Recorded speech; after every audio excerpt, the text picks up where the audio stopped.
જળશક્તિ મંત્રાલયના મંત્રી C R પાટીલના અધ્યક્ષસ્થાને બોટાદમાં ઐતિહાસિક જળ સંચય કાર્યક્રમ યોજાયો। જલ હે તો કલ હે, પાણી બચાવવું એ દરેક નાગરિકની ફરજ છે। રિડ્યુસ, રિયુઝ અને રિસાયકલના સૂત્રને અનુસરતા વિકસિત ભારત માટે પાણીની વ્યવસ્થા સુનિશ્ચિત કરીએ। કેન્દ્રીય રાજ્યમંત્રી શ્રી નીમુબેન બાંભણિયા। ભારત સરકાર તથા ગુજરાત સરકારના સંયુક્ત ઉપક્રમે જળસંચય જનભાગીદારી અભિયાન અંતર્ગત ભારત સરકારના જળશક્તિ મંત્રાલયના મંત્રી શ્રી સી આર પાટીલના વરદસ્તે જળસંચયના કામોના ખાતમુહૂર્ત તથા લોકાર્પણ કાર્યક્રમનું આયોજન બોટાદમાં નીલકંઠ પાટી પ્લોટ, ગજડા રોડ, બોટાદ ખાતે કરવામાં આવ્યું હતું।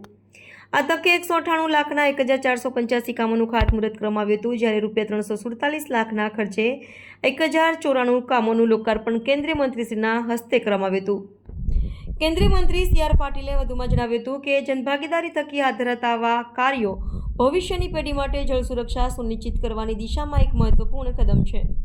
આ અવસરે અન્ન નાગરિક પુરવઠા અને ગ્રાહક બાબતો વિભાગના કેન્દ્રીય રાજ્યમંત્રી શ્રીમતી નીમુબેન બાંભણિયાએ પ્રાસંગિક પ્રવચનમાં જણાવ્યું હતું કે આજે બોટાદની ધરતી પર જળ સંચયની દિશામાં ઐતિહાસિક પગલાઓ લેવાઈ રહ્યા છે।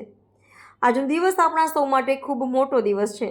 બોટાદ ખાતે યોજાયેલા કાર્યક્રમમાં સુરેન્દ્રનગર લોકસભા બેઠકના સાંસદ શ્રી ચંદુભાઈ સિંહોરા, બોટાદ જિલ્લા પંચાયત પ્રમુખ જેઠીબેન પરમાર, ગઢડાના ધારાસભ્ય મહંત શંભુનાથજી ટુંડિયા, ધંધુકાના ધારાસભ્ય કાળુભાઈ ડાભી, કિસાન મોરચાના રાષ્ટ્રીય મહામંત્રી શ્રી બાબુભાઈ જેબલિયા, જિલ્લા અગ્રણી શ્રી મયુરભાઈ પટેલ, શ્રી પાલજીભાઈ પરમાર, શ્રી રઘુભાઈ હુંબલ, જિલ્લા ખરીદ વેચાણ સંઘના પ્રમુખ શ્રી સુરેશભાઈ ગોધાણી સહિતના અગ્રણી ઉદ્યોગપતિ વેલજીભાઈ, શ્રી નાનુભાઈ મેણપ્રા તેમજ બોટાદ જિલ્લા ઉચ્ચ અધિકારીશ્રીઓ, કલેક્ટર શ્રી ડૉક્ટર જીનસી રોય, જિલ્લા વિકાસ અધિકારી શ્રી અક્ષય બુડાનિયા, બોટાદ જિલ્લા પોલીસ અધિક્ષક શ્રી ચિંતન જેતરિયા, પ્રાંત અધિકારી શ્રી આરતી ગોસ્વામી સહિતના અધિકારીશ્રીઓ ઉપસ્થિત રહ્યા હતા। અહેવાલ રોહિત આર જતાપરા, ચંદુભાઈ ચૌહાણ। જનભાગીદારીના અભિયાનના આજના કાર્યક્રમમાં આપણી વચ્ચે ઉપસ્થિત કેન્દ્ર સરકારમાં રાજ્ય કક્ષાના મંત્રી શ્રીમતી નીમુબેન બાંભણિયા, हमारा संसदना स्थापी श्री चंदुभाई, धारासभ्य Shri Shambhunathji Tundiya, Shrimati Jethiben, Shri Mayurbhai, Shri Kalubhai, Shrimati collector Shri DDO SP Shri Babubhai Jebaliya, Shri Raghubhai Humbal, Shrimati Dharmishthaben, Sureshbhai Godhani, Bholabhai Labani, Veljibhai Shetta, Nanobhai Moniya, Mandalbhai, Subhashbhai, Kishorbhai, Bhavikbhai, Botad जिल्लाના તમામ ગામોના સરપંચશ્રીઓ, સરકારી સંસ્થાના ચેરમેનશ્રીઓ તથા સદસ્યશ્રીઓ અને અહીં ઉપસ્થિત સૌ આગેવાન ભાઈઓ અને બહેનો, આપ સૌને જિલ્લા વહીવટી તંત્ર દ્વારા અને ભારતીય જનતા પાર્ટીના સૌ કાર્યકર્તા દ્વારા આ અભિયાનને એક જન આંદોલન અભિયાન બનાવી અને ખૂબ પાણીનો સંગ્રહ થાય એ રીતે પ્લાનિંગ કરીએ એવી પણ શુભેચ્છા આપું છું। ફરી સાહેબ આપ ખૂબ વ્યસ્ત હોવા છતાં મંત્રાલય ભારત સરકારનું અવળું મોટું હોય તમને દરેક ગામમાં, દરેક ખેતરમાં જ્યારે જોઈએ ત્યારે જેટલું જોઈએ એટલું પાણી મળી જાય અને એના માટેના પ્રયોગ આપણે શરૂ કર્યા। મને કહેતા આનંદ થાય છે કે મંત્રાલયના એક પણ રૂપિયાના ખર્ચ કર્યા વગર 32 લાખ જેટલા સ્ટ્રક્ચર એ છેલ્લા 8 મહિનામાં બન્યા। અને આ બધા કોઈને કોઈ દાતા હોય, એનજીઓ હોય, CSR ફંડમાંથી કલેક્ટરશ્રીઓએ પોતે મનરેગા સહિતની અનેક યોજનાઓમાંથી ડાયવર્ટ કરીને એમાંથી એમણે આ કામ કર્યું અને એમાં કરોડો લીટર પાણી એ જમીનમાં આપણે ઉતારી શક્યા છે। બનાસકાંઠા એક એવો જિલ્લો છે કે આખા દેશમાં જે 150 જેટલા ડાર્ક ઝોનના જિલ્લાઓ છે એ ઘટીને હમણાં 126 જિલ્લા થયા છે। એ પૈકી સૌથી મોટો જિલ્લો બનાસકાંઠા છે। એનું પાણી લગભગ 1200 ફૂટ પર પાણી મળે છે, એ પણ ઓઇલ મિશ્રિત પાણી હોય છે। એ પીવા લાયક પણ નથી અને ખેતી લાયક પણ નથી અને ત્યાં ખરા અર્થમાં ખેડૂતોએ ભાગીદારી કરી। ત્યારે બનાસ ડેરીના ચેરમેન શ્રી શંકરભાઈ ચૌધરી અને ખેડૂતોએ અડધા પૈસા બનાસ ડેરી આપ્યા અને અડધા પૈસા ખેડૂતોએ આપ્યા। 30,000 સ્ટ્રક્ચર ત્યાં બને, લગભગ 5 થી 6 હજાર જે જૂના કુવાઓ હતા એ રિચાર્જ થયા, જે બંધ થયેલા બોર હતા એ રિચાર્જ કરવામાં આવ્યા અને એના કારણે જે રીતે પાણી ત્યાં બનાસકાંઠાના ગામડાઓમાં જે જમીનમાં ઉતર્યું, આ વખતનો એમનો સંકલ્પ છે કે દિવાળીથી આવતા વરસાદ સુધીમાં બીજા 70,000 એટલે કુલ 1 લાખ જેટલા 365 દિવસની અંદર તમે તો 1,00,000 લીટર પાણી એ વાપરી નાખો છો. તમને માનો છો તમે કે આ તમારો અધિકાર છે, પાણી અમારો વાપરવાનો અધિકાર છે, પણ પાણી બચાવવાની તમારી ફરજ પણ છે. જો આ રીતે પાણી વાપરતા જઈશું અને જળ સંચય નહીં કરીશું તો આવનારી પેઢીને આપણે ખૂબ મોટો અન્યાય કરીશું. એમનું પાણી પણ આપણે વાપરી રહ્યા છીએ અને એટલા જ માટે એક નાનો 14-45 મકાનનો ધાબો હોય અને ફક્ત 100 મિલીમીટર વરસાદ પડે ને તો પણ 1 લાખ લીટર પાણી તમે જમીનમાં ઉતારી શકો.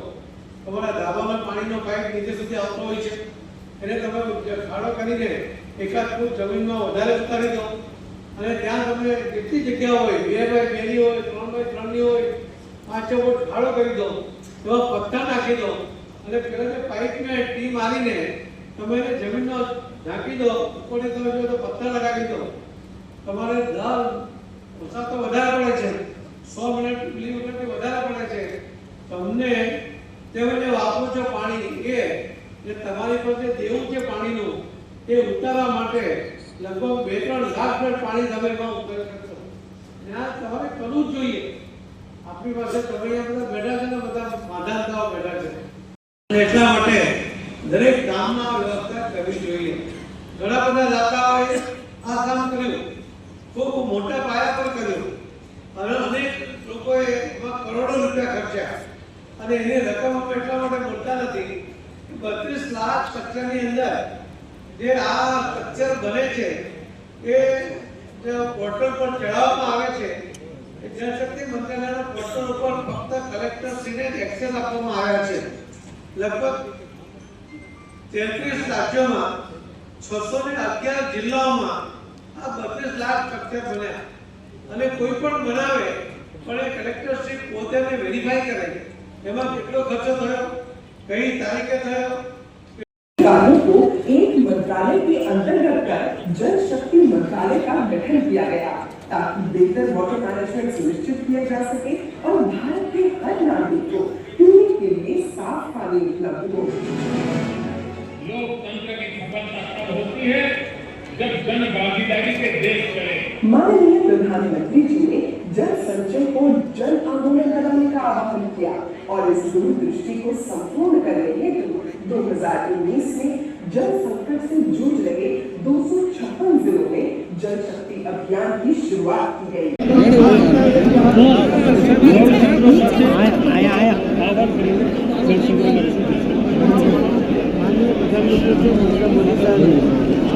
જલ સંચયની જનભાગીદારીથી જન આંદોલનનું પરિવર્તન કરવા માટે આહ્વાન કર્યું. એમણે કહ્યું કે કર્મભૂમિથી માતૃભૂમિ માટે લોકોએ તેટલું યોગદાન આપવું જોઈએ અને એમના આહ્વાનનો રિસ્પોન્સ આખા દેશની અંદર 33 રાજ્યોમાં 611 જિલ્લાઓમાં લગભગ 32 લાખ સ્ટ્રક્ચર એમાં બન્યા છે. આમાં જળ શક્તિ અભિયાનને સક્સેસ કરવા માટે લોકોએ જે ફંડ આપ્યું છે મંત્રાલયમાંથી એક પણ રૂપિયો ખર્ચ કર્યા વગર લોકોના સહકાર સાથે આટલું મોટું કામ કરે છે. એના માટે હું સૌનો આભાર પણ માનું છું અને આવનારા દિવસોમાં દરેક વ્યક્તિ પોતે વાપર્યું છે પાણી એટલે પોતાના પોતે જેવું છે જેને ખૂબ પાણી વાપર્યું છે એ પાણીનો દેવો ઉતારવા માટે બિલ ચૂકવવા માટે આવા સ્ટ્રક્ચર ગામમાં ખેતરમાં એ બનાવે. ગામનું હોય છે તો પાણી શાળામાં નાળામાં નદીમાં દરિયામાં જાય છે અને ગામમાં જ શાળામાં જ જલ કરીને જમીનમાં ઉતારે એનાથી ગામનો પીવા અને ફળમાં પણ પાણીના ઊંચા આવશે, પાણીનું વિજ્ઞાન પણ થશે. ગામનું પાણી નાખવાની પાણી સીમમાં એ જે મોદી સાહેબનો મંત્ર છે સફળ થશે.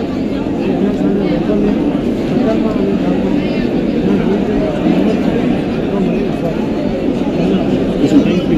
હાય, હું છું ક્રુઝિન સિંઘાનિયા. આપની આસપાસના સત્ય સમાચાર જાણવા માટે જોતા રહો દીવ મિરર ન્યૂઝ અને હા, લાઈક અને સબસ્ક્રાઇબ કરવાનું ભૂલતા નહીં. Thank you.